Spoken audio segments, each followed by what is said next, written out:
இனிய தோழர்களே தோழியரே, நான் உங்கள் சிப்லாலேருந்து பேசுகிறேங்க. இன்றைக்கி நம்ம தீபாவளி வரிசையில் இன்னொரு டிசைனை பார்ப்போம். அதுவும் சின்ன சின்னதாக நம்ம கட் பண்ணின பேட்ச் ஒர்க்கு தான். வாங்க வீடியோவுக்கு போகலாம்.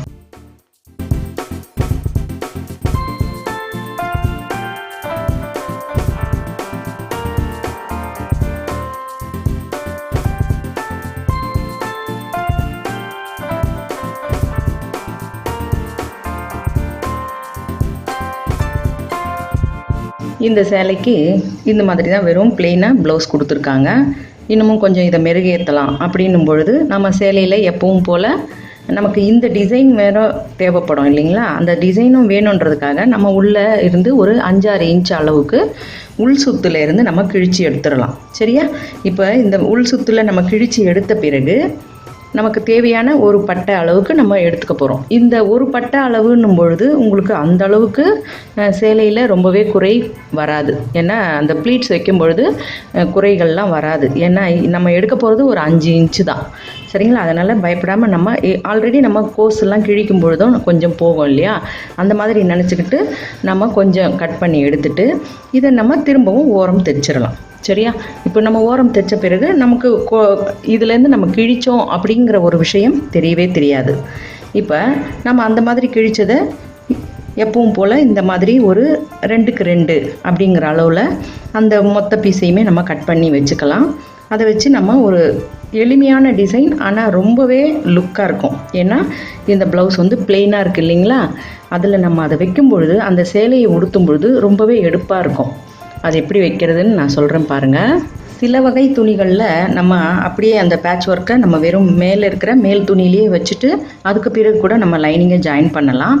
ஆனால் இந்த மாதிரி துணிகளில் இது ரொம்பவே சன்னமாக ஒரு மாதிரி குழன்னு இருக்குது இல்லைங்களா? அது நம்ம நெளிஞ்சிக்கிட்டே இருக்கும். நீங்கள் என்ன தான் பண்ணினாலும் நெளிஞ்சிக்கிட்டே தான் இருக்கும். அந்த மாதிரி இருக்கிறதுல நம்மளால் அந்த டிசைன் வைக்கிறது அந்த சாத்தியப்படாது.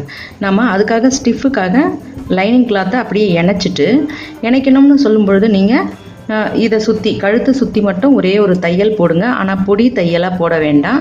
கொஞ்சம் தையலை பெருசு அளவு பண்ணிக்கோங்க.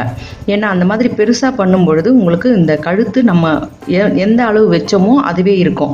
தையலை நீங்கள் சுருக்கும் பொழுது தான் இந்த இடமெல்லாம் அப்படியே சுருங்க ஆரம்பிக்கும். ஏன்னா இந்த துணி அந்த மாதிரியான துணி. மற்றபடி எந்த இதுலேயும் அந்த மாதிரி ஆகாது. நம்ம இந்த வெட்டுப்பட்ட ஓரங்களில் தைக்கும் பொழுது கட்டாயமாக அந்த துணி சுருங்கும். அதனால் நீங்கள் கொஞ்சம் பெரிய அளவில் தையலை வச்சுட்டு இதை சுற்றி அப்படியே நம்ம கழுத்தை இணைச்சிருங்க. அதே மாதிரி முதுகையும் இணைச்சிருங்க. அப்போ தான் உங்களுக்கு இந்த இடமெல்லாம் அந்த பொசிஷன்லாம் சரியாக வரும். ஏன்னா இந்த மாதிரி நெளிவான துணிகளில் இந்த மாதிரி இந்த எட்ஜஸ் எல்லாம் முதல்ல தைக்கணும். தைச்சிட்ட பிறகு நீங்கள் டிசைன் வைக்கும் பொழுது அது நகராமல் இருக்கும்.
இதில் நம்ம என்ன பண்ணுறோம் பாருங்கள். நம்ம எப்பவும் பண்ணுற மாதிரி குறுக்கில் மடிக்கிறோம். இந்த 2க்கு 2ன்ற அளவு எடுத்துக்கிட்டு நம்ம இதே மாதிரியே எல்லாமே இந்த ஒரே ஒரு ஃபோல்டிங் தான். நடுவில் ஒன்று பண்ணிட்டோம். அதை இப்படி மீண்டும் ஒரு முறை இப்படி பண்ணிவிட்டு நீங்கள் இது எல்லாமே நம்ம வழக்கமாக ஓரம் தைப்போம் இல்லையா? அதே மாதிரி ஃபுல்லாக தைச்சி வச்சுக்கோங்க. தைச்சிட்டு நம்ம அதை நெக்கில் எப்படி வைக்கணுன்றதை நான் சொல்கிறேன் பாருங்கள்.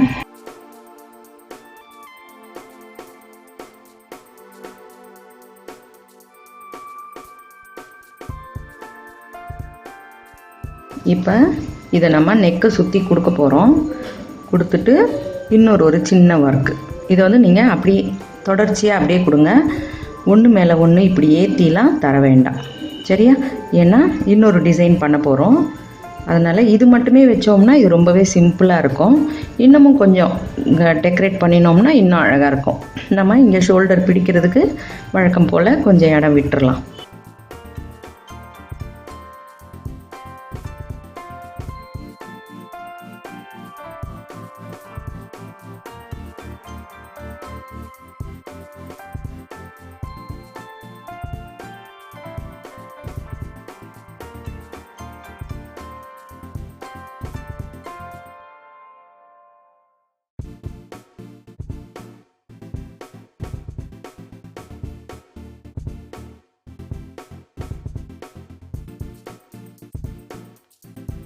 இப்போ நம்ம ஷோல்டருக்கு அப்புறம் தொடர்ச்சியாக பண்ண போகிறோம் அப்படின்னும் பொழுது நான் இதோடவே நிறுத்திக்கிறேன். ஏன்னா நம்ம ஷோல்டர் ஜாயின் பண்ணிவிட்டு அப்படியே கொஞ்சம் ஃப்ரண்ட்லேயும் லேஸாக கொஞ்சம் டிசைனை வளர்த்தி விட்டோம்னா ரொம்ப அழகாக இருக்கும். ஏன்னா வெறும் பின்னாடி மட்டும் கரெக்டாக வர மாதிரி இல்லாமல் அப்படியே முன்னாடியே தொடர்ச்சியாக அந்த டிசைன் வந்தால் அழகாக இருக்குன்றதால நான் எப்போவுமே கொஞ்சம் ஃப்ரண்ட்லேயும் சேர்த்து வைப்பேன்.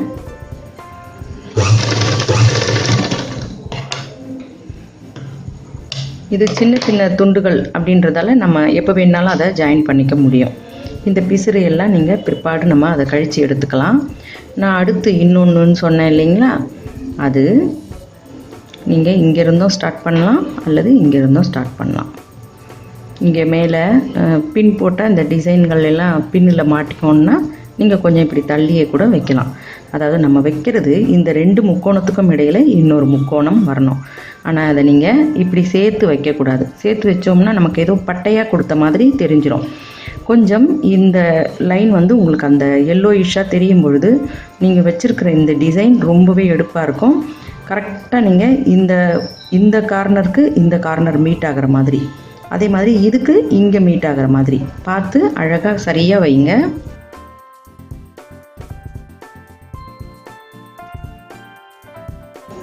அப்படி அது சரியாக வரலைன்னா நீங்கள் கொஞ்சம் இந்த நம்ம ஜாயின் பண்ணின அந்த ஸ்டிச்சிங்கை கொஞ்சம் அப்படி கட் பண்ணி விட்டுட்டு நீங்கள் தள்ளி வைக்கலாம்.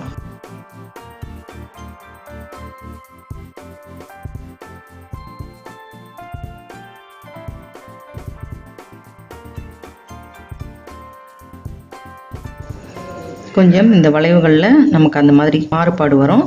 அந்த மாதிரி இருந்தால் நீங்கள் அந்த இடத்த மட்டும் கொஞ்சம் தள்ளி வச்சுக்கலாம், ஒன்றும் பிரச்சனை இல்லை.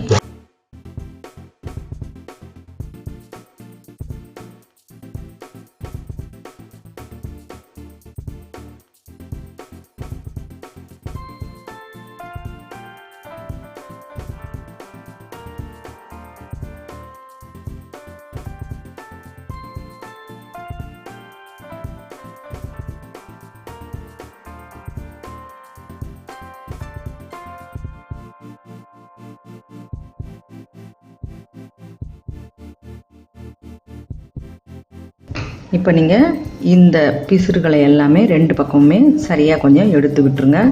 இதுக்கு மேலே உங்களுக்கு லேஸ் இருந்தாலும் சரி, அல்லது இந்த நிறம், அதாவது இந்த பச்சை நிறத்தில் உங்களுக்கு ஏதாவது துணி இருந்ததுனாலோ, பிளெயினாக துணி இருந்தாலும் சரி, இல்லை உங்களுக்கு சேலையிலேருந்தே இன்னமும் கொஞ்சம் அந்த கிராஸில் இருக்குது, கட் பண்ணினதில் இருக்குன்னாலும் ஓகே. அல்லது இதே நிறம் உங்களுக்கு இந்த மஞ்சள் நிறம் அதுவே இருந்தாலும் கூட கொடுக்கலாம். அதை நீங்கள் ஒரு பட்டையான டோரி மாதிரி செஞ்சுட்டு அது மேலே வச்சு நம்ம லேஸை வச்சு எப்படி ஃபினிஷ் பண்ணுவோமோ அது மாதிரி பண்ணணும்.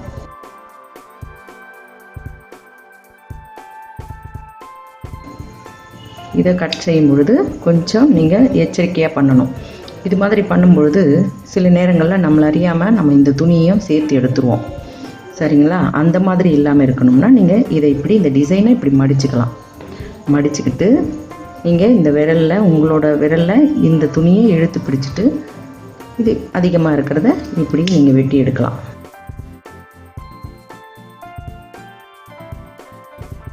இது வந்து உங்களுக்கு பார்க்குறதுக்கு ரொம்ப எளிமையான ஒரு டிசைனாக தான் தெரியும். ஆனால் நீங்கள் அது போடும் பொழுது ரொம்பவே வித்தியாசமாக இருக்கும். இப்போது இதெல்லாம் தான் ட்ரெண்டு.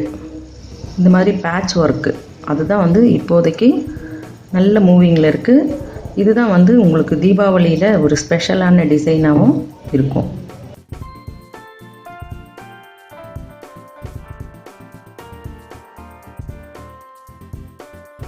இப்போ நம்ம இந்த டிசைனுக்கு நம்ம ஓரத்தில் இந்த மாதிரி உங்களுக்கு கிடைக்கிது. இந்த நிறங்கள் வந்து பலவித நிறங்களில் கிடைக்கிது. உங்களுக்கு அது மாதிரி தேவைப்பட்டால் அதில் வைக்கலாம். அல்லது உங்களுக்கு வேறு ஏதாவது இந்த மாதிரி துணிகள் இருந்ததுனாலும் அதுலேயும் நீங்கள் இந்த மாதிரி பட்டையாக ஒரு டோரி செஞ்சு வச்சு இந்த எட்ஜஸை நீங்கள் ஃபினிஷ் பண்ணலாம்.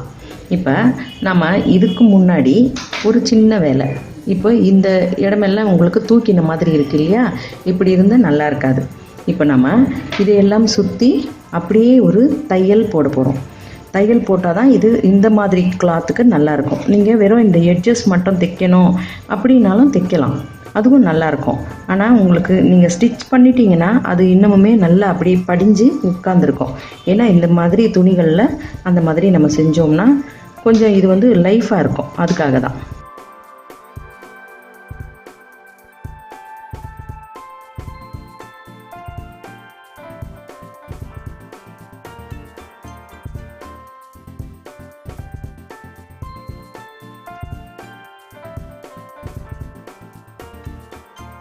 நம்ம இந்த ஓரம் போடுற மாதிரி இந்த ஓரம் துணிகளையும் அதே மாதிரி தைச்சிக்கலாம்.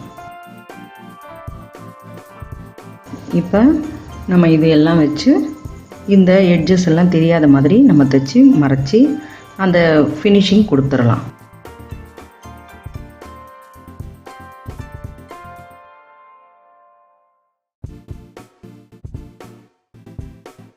நீங்கள் வளைவுகளில் திருப்பும் பொழுது கொஞ்சம் நல்லாவே லூஸ் விட்டு தைங்க.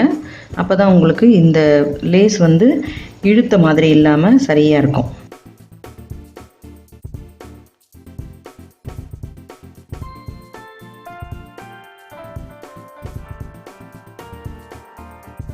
இப்போ நான் ஏன் ஓரத்தில் தைக்காமல் இங்கே தைக்கிறேன் அப்படின்னு சொன்னால், உங்களுக்கு இந்த எட்ஜு எங்கே இருக்குதுன்னு தெரியணும் இல்லையா.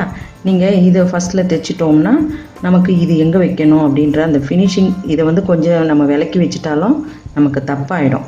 அதுக்காக முதல்ல இந்த பக்கம் வைக்கிறேன். ஆனால் முழுக்க முழுக்க நல்லாவே லூஸ் கொடுத்து தைக்கிறேன். அதை நீங்கள் கவனித்து செய்யுங்க. ஏன்னா லூஸ் கொடுக்காமல் நம்ம எடுத்து தைச்சிட்டோம்னா இந்த தையல் போடும்பொழுது உங்களுக்கு இந்த துணி இது டைட்டாகிடும். இது உங்களுக்கு ஃபுல்லாகவுமே எல்லா இடங்களும் சுருக்கம் வந்துடும்.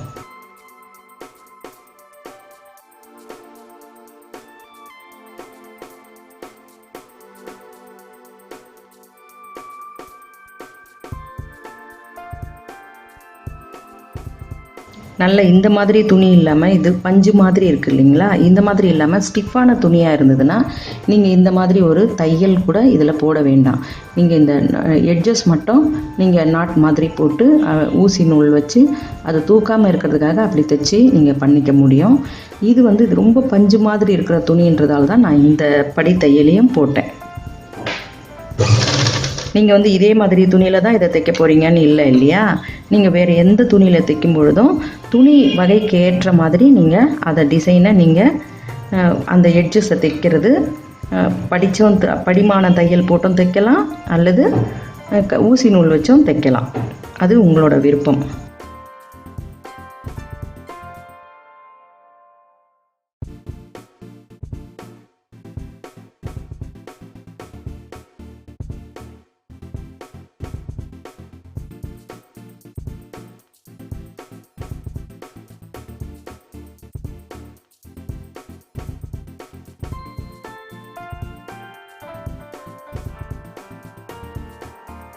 இப்போ நம்ம ஒரு பச்சை நிற துணியை தேர்ந்தெடுத்து அதில் நம்ம பைப்பிங்க்கு உண்டான இதுவை தைச்சிடலாம்.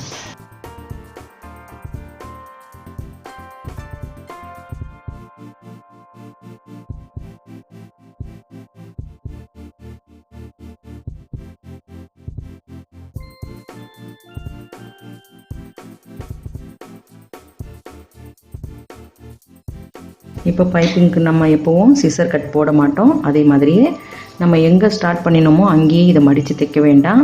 நம்ம ஃப்ரண்ட்டில் இந்த பீஸை நம்ம ஜாயின் பண்ணிவிட்டு கப்பெல்லாம் தைச்சிட்டு அதுக்கு பிறகு இதை அப்படியே கண்டினியூவாக கொடுத்துக்கலாம். அப்போ நம்ம இங்கேயே மடிச்சிட்டோம்னா நமக்கு இந்த எட்ஜு கிடைக்காம போயிடும். கொஞ்சம் தள்ளி மடித்து பாருங்கள். இல்லை இது இப்படியே நீங்கள் விட்டுட்டு கூட மொத்தத்தையும் முடிச்சுட்டு ஃபைனலாக நீங்கள் நெக் பீஸை முடிக்கலாம். நான் உங்களுக்கு இந்த ஃபினிஷிங் காட்டணும் அப்படிங்கிறதுக்காக இதை இப்படி பண்ணுறேன். எல்லா வீடியோலையும் இதை சொல்கிறேன்னு நினைக்காதீங்க. புதுசாக பார்க்குற தோழியருக்கு புரியாது இல்லையா, அவங்களுக்காக அந்த ஒரு வார்த்தையை சேர்த்து சொல்லிடுறேன்.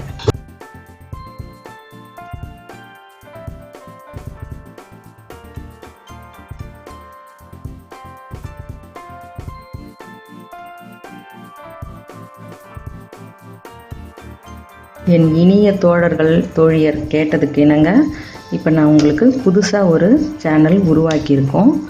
அது உங்களுக்கு இன்னிலேருந்தே உங்களுக்கு வீடியோஸ் கிடைக்கும்.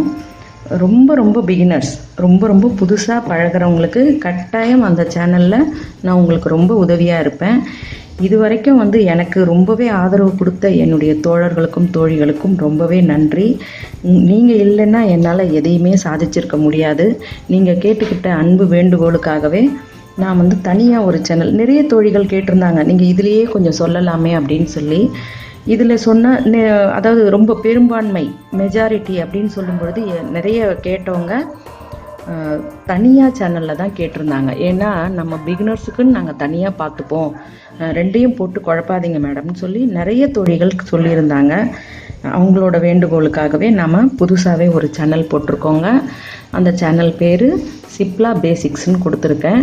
ஏன்னா பேசிக்ஸுன்னும் பொழுது உங்களுக்கு அதில் வெறும் அடிப்படை விஷயங்கள் மட்டும்தான் நம்ம சொல்ல போகிறோம் அப்படின்றது உங்களுக்கு புரியும் இல்லையா.